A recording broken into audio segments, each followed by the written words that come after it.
Hi, I'm Sharon Racusin and the host of Voices for Justice. The goal of this show is to allow social and economic justice activists give you an opportunity to get organized and connected to the important struggles happening in our community and in our state.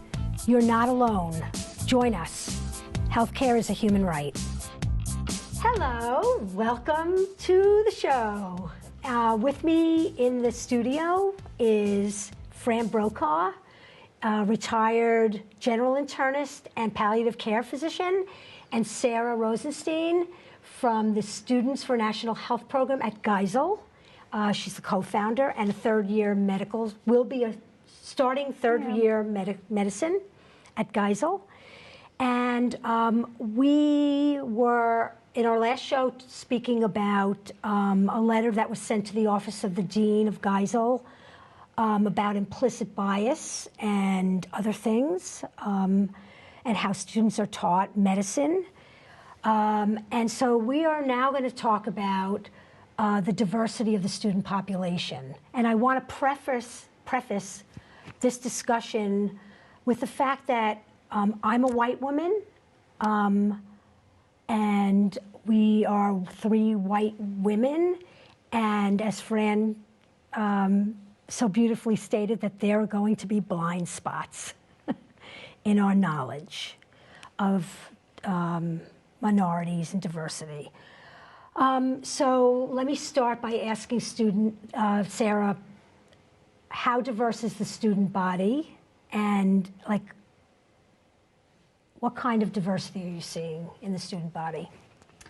So I can't give you exact numbers.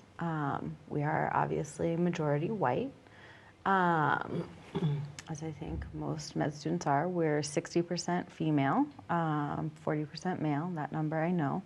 And about 5% of my incoming class was Black, and then we obviously have other people of color sort of filling in the rest of the minority. And the total population of your class is? 95. 95 students in the third year. Is that correct? So we fluctuate year to year. It's about 100 per class, I would say.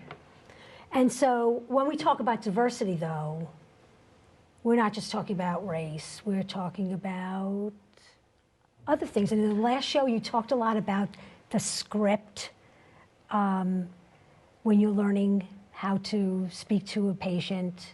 There's a script. And that script doesn't actually fit everything. So I wonder, how does that fit in to the student body? How do they react to that kind of training? Yeah, so I think it depends on the student. Like you just mentioned, there are other intersections, right? So right. I'm a queer woman. I was the only queer woman in my incoming class. And so I think for a lot of minorities, it can be isolating, especially up here in rural New Hampshire, Vermont. And it's kind of been a culture shock for me in both my education and feeling kind of like the only person in the room to hold my intersection. So, yeah. Well, we know that 500 students signed that letter to the dean, including groups, about more or less. Not all 500. That's our whole student body, yeah, but okay, we had a few hundred. And we also learned that there's now implicit bias training, teaching, and the orientation for your class. That's the first time that's ever happened. So, what challenges we know the students also have lots of challenges of really hard to go to medical school or any postdoc thing. I personally never did it, and I don't think I could, but what other challenges are the diverse population dealing with? Yeah, so I think there's a big push to recruit diverse students, not just at Dartmouth, but at med schools all over the country. Unfortunately, one number that I do know is that the number of Black male students who have matriculated to medical school hasn't changed since 1978, and that's only 500 per year across the country. And so that's difficult, and a lot of things go into that, right? That I don't know if we have time to talk about on a whole social level, but those are people who are particularly underrepresented in medicine. But for all of us who are underrepresented in medicine, once we've been recruited, we don't find a lot of support for us being diverse students, whether you're racially diverse, your sexual orientation is diverse, you don't come from a wealthy family. There's not a lot of support that you'll find once you're here. And so I see for myself and a lot of other students who don't fit the typical mold of rich, white medical student who's had every privilege, which is the majority of medical students, we struggle more. And so, for example, right now I'm studying for my medical boards. I had to take extra time to do that. And my roommate came up to me the other day.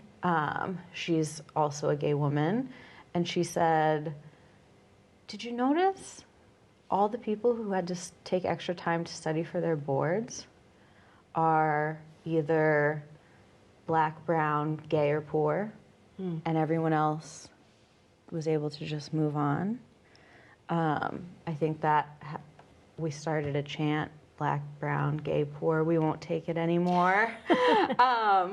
But I think that has to do with a lot of things, right? So receiving an education where some of your professors are biased against you, toxic stress all the time of feeling like I'm in the minority of people here, not having the financial means to take the breaks that some other people are able to take, a lack of support from the administration in creating programs to foster safe spaces for diverse students. So all of that comes together in one boiling point, and we see the students who come from those backgrounds struggling the most. And I don't think that has anything to do with how smart they are, how capable they are. I think it has to do with all the other difficulties that aren't being supported or even addressed. Because if you deviate from the process at all in medical school, whether it's in who you are or how you need to go through medical school, that's not really acceptable. And so, yeah, like all of us taking extra time for the boards come from more minority communities. Of the Black students that I started in my original class, there were 6 or 7. Only 2 of them haven't had to repeat a year of school. So we're seeing... So is it lack of academic support in sort of tutoring or study skills, or do you think it's a more systemic thing with lack of mentorship and the not seeing someone who looks like me in a leadership role that I can look up to? So I think we have good academic support. And I just, one problem I've seen, I think that applies to a lot of those students that I started with who had to take an extra year, is they are running the programs for diversity at the medical school. So it's putting the onus on the students. So they are creating, fostering, and maintaining the diversity programs at the medical school. And I watched a lot of my friends take up hundreds of hours of their time to meet with the diverse students who were applying, take them out to lunches, create platforms where we could report things that were bigoted. And So the onus is on those students, and they're taking their time away from studying to make Dartmouth a safer place for other students who are going to come in and have that experience. And so to do that on top of being a medical student, that's crazy, is unbelievable. Yeah. I mean, you just mentioned while we were speaking off camera that, you know, your work with racial justice, you're taking the summer off and you're you know, let out a sigh of relief because it's a lot of work. It is, and as you know, as a privileged white person who grew up with lots of privilege except for gender privilege, you know, I didn't carry with me any idea of how much was being handed to me, and how therefore how much was much harder, many more barriers for people like you, people in my class in medical school who were Black, who came from poor backgrounds, economically disadvantaged. I mean, there's a whole host of ways that just it's really discouraging,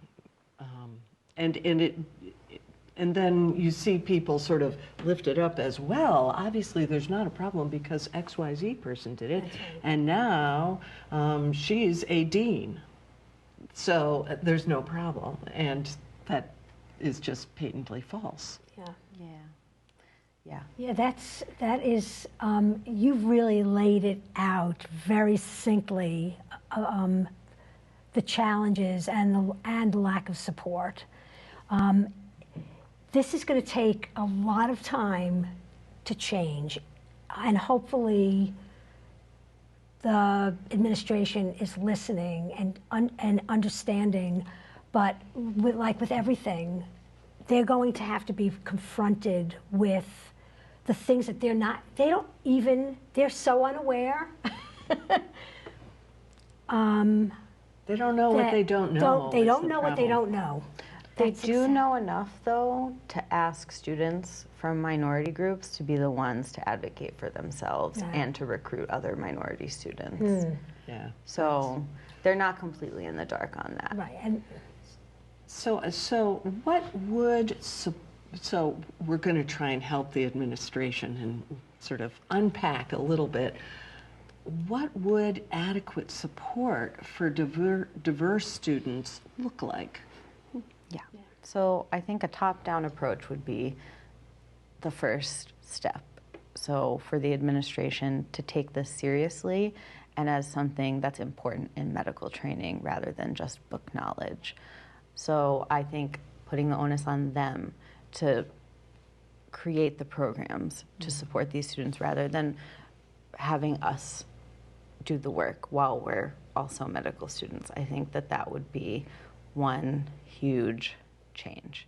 And what those programs would look like, I wish they would just reach out to the students and ask, because I know that they have some groups going on behind the scenes about this stuff, but I don't know what's going on in those groups. And so I think the key to quality improvement, right, is asking the population who you're trying to improve their quality of life, what would help you? And so it's a radical idea, Sarah. I know. And so they're sitting talking about this stuff, and I know there's committees talking about diversity, but we don't hear what they're talking about unless you're in like a special privileged few who get to hear about that.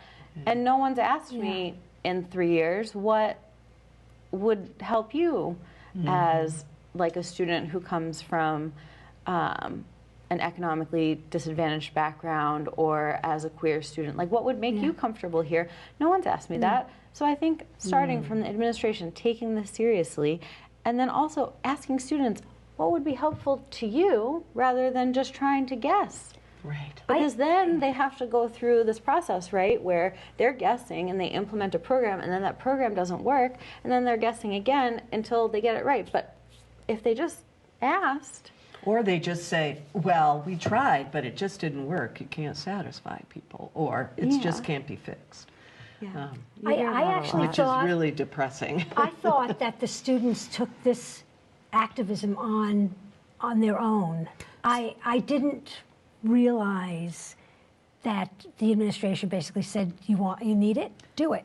So, I mean, that's I can what it give sounds you, like. So, I mean, we took the activism to write the letter that we talked about in the last segment on our own. But I can give you a bunch of examples where the administration has asked students that I've been directly involved with. So when I came into medical school my first year, we had our on-doctoring course and we're learning how to take a sexual history. And I noticed that this didn't involve anything to do with anyone except if they were cisgendered and straight. And there was no information on how to take a sexual history from anyone except if they were cisgendered and straight. And so I brought this to my dean and she said, why don't you write the chapter on this? So I wrote the chapter on it. I used resources from schools that already are teaching that. But I wrote the chapter on it. Right. The students of color at my school, they take hours out of their time to meet with prospective students of color, and the administration asks them to do that and to recruit them to come here instead of creating a program that would say, like, yeah, look at how we'll support you once you're here. They just use students to talk to them about the school. How does that, so there recently at Dartmouth was students of color did something totally radical, and I think they almost got expelled, or they may have gotten really, well, there was a lot of pushback when they went to one of the recruiting seminars for the parents and the new students, and they went on stage and they said, this is a racist institution, right? Yeah, sexist, yeah. And when I heard that, I thought, when I see students leading groups around, is that a program instituted by the college, or is that just students saying, I'll do it, you know, I'll write the program? I mean, I think that there must be something where there's some programs where the administration creates the program and the students just volunteer, but they don't do the hard work.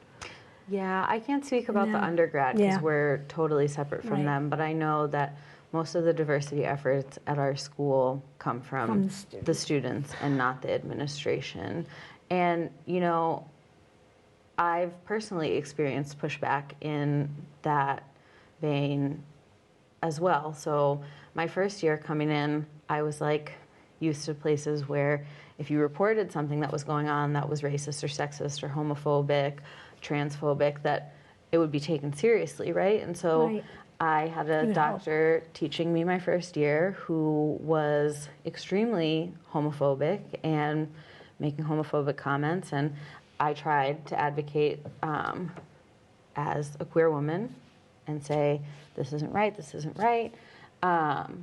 And she was reported for those comments. It wasn't me who reported her. And she pulled me aside and said, I know you reported me. And I said, I didn't. And she was like, I know you don't like me.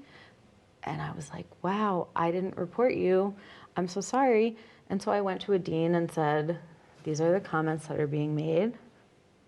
She's grading me. I don't feel comfortable in this learning environment anymore. Can I switch out of this group? Because, you know, I can sit here and fight this battle, and I've tried to do it. But my priority is also to learn how to care for patients and to not have that stress on me while I'm doing it. And she basically said, I know she's saying those things with her mouth, but she doesn't believe them in her heart. And so, you know, people aren't going to like you for a lot of reasons throughout your career, Sarah, and this is a professionalism issue of yours that you're going to have to deal with because, and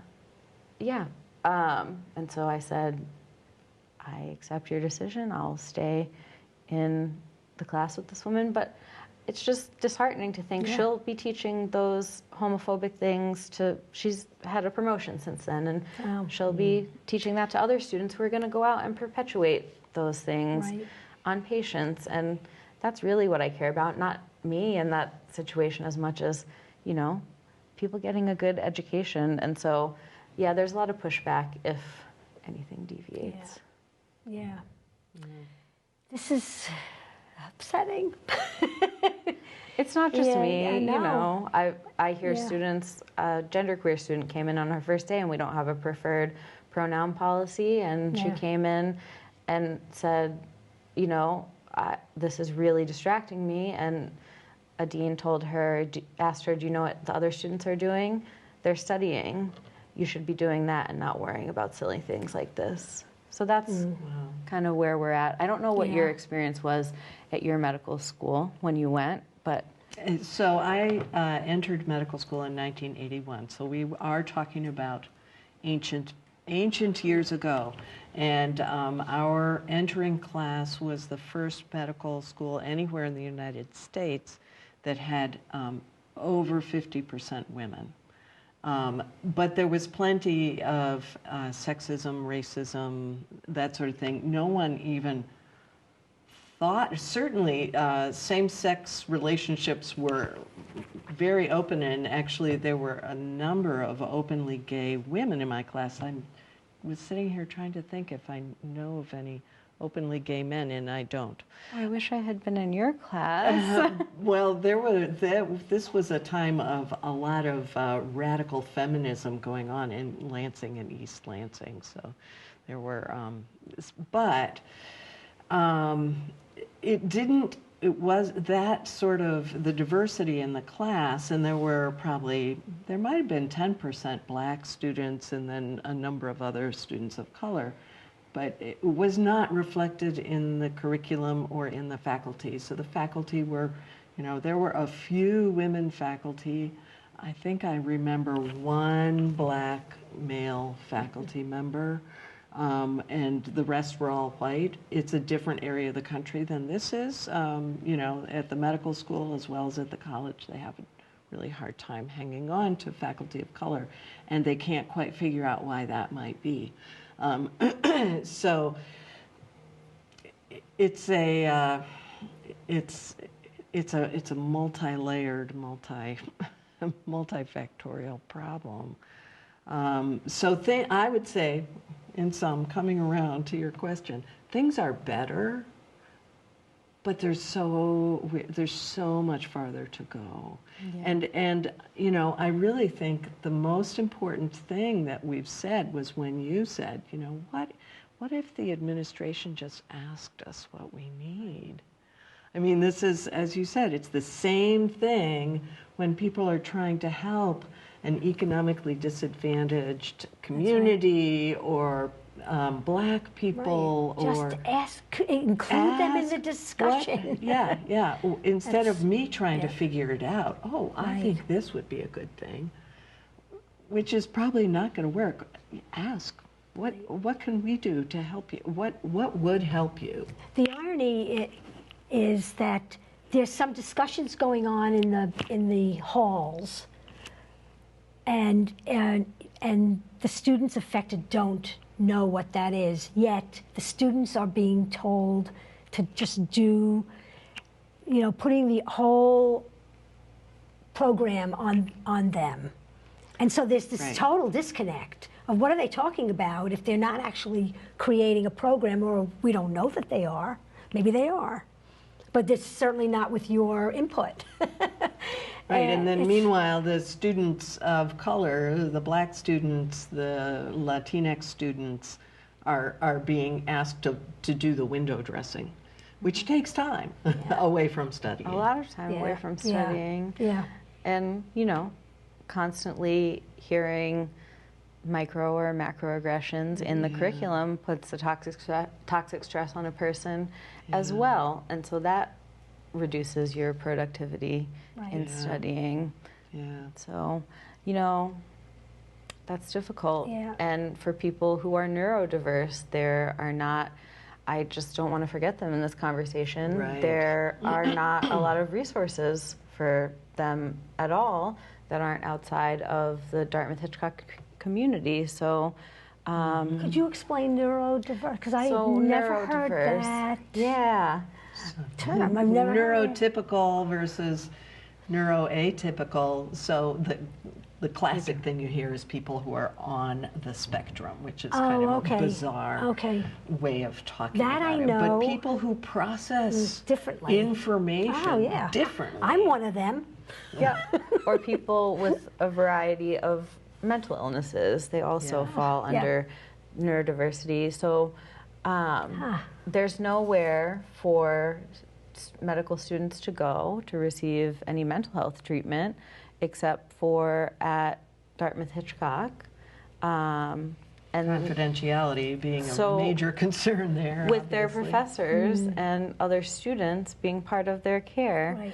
That's changing. They are trying to get some telehealth providers. It hasn't happened yet.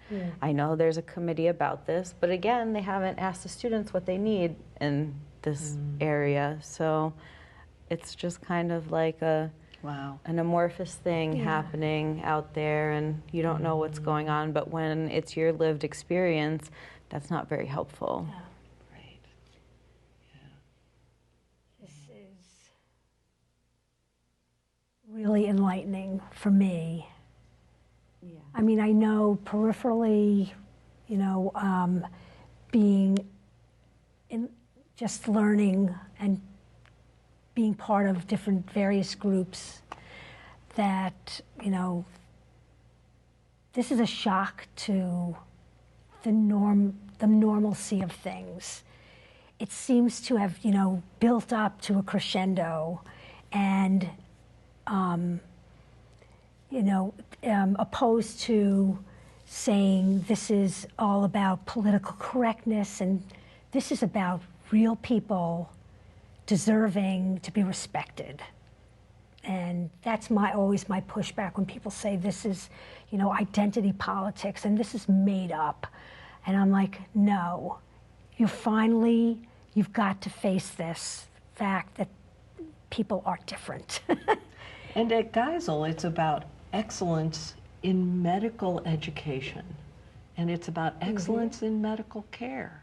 And, you know, it needs to include this component. Yeah, because if you can't be supported in these areas, you can't be expected to be excellent for other people if you're not being treated excellently yourself. That's right. Or respected.